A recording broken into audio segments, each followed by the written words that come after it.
আসসালামু আলাইকুম। আজকে আমরা জানবো জাতীয় বাজেট 2024-25 থেকে কিছু গুরুত্বপূর্ণ প্রশ্ন উত্তর, যেগুলো প্রাইমারি, বিসিএস অন্যান্য পরীক্ষার জন্য খুবই গুরুত্বপূর্ণ। চ্যানেলটি সাবস্ক্রাইব করে সাথে থাকুন।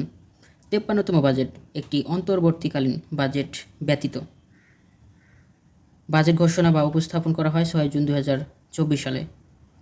জাতীয় সংসদে পাশ হয় 30 জুন 2024, পাশ হয় 6 জুন 2024।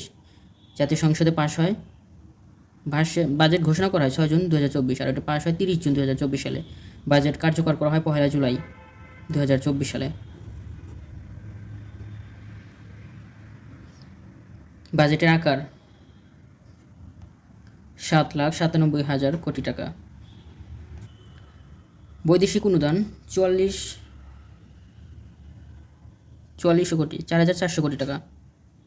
বৈদেশিক অনুদান আছে এর ভিতর 4,400 কোটি টাকা। বার্ষিক উন্নয়ন কর্মসূচিতে এডিপি বরাদ্দ 2,65,000 টাকা। বাজেটের 33.25% এডিপিতে। জিডিপি প্রবৃদ্ধির হার ধরা হয়েছে 6.75%। মূল্যস্ফীতির হার ধরা হয়েছে 6.5%। সবচেয়ে বেশি বাজেট বরাদ্দ জনপ্রশাসন খাতে।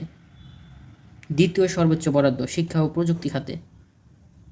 সবচেয়ে বেশি বাজেট জনপ্রশাসন খাতে, দ্বিতীয় নম্বর আছে শিক্ষা ও প্রযুক্তি খাতে।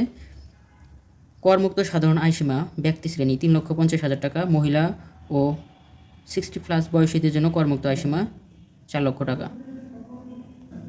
ধন্যবাদ সবাইকে এতক্ষণ সাথে থাকার জন্য। সকলের জন্য শুভকামনা রইল। আমার জন্য সবাই দোয়া করবেন। সবাই ভালো থাকুন। আসসালামু আলাইকুম।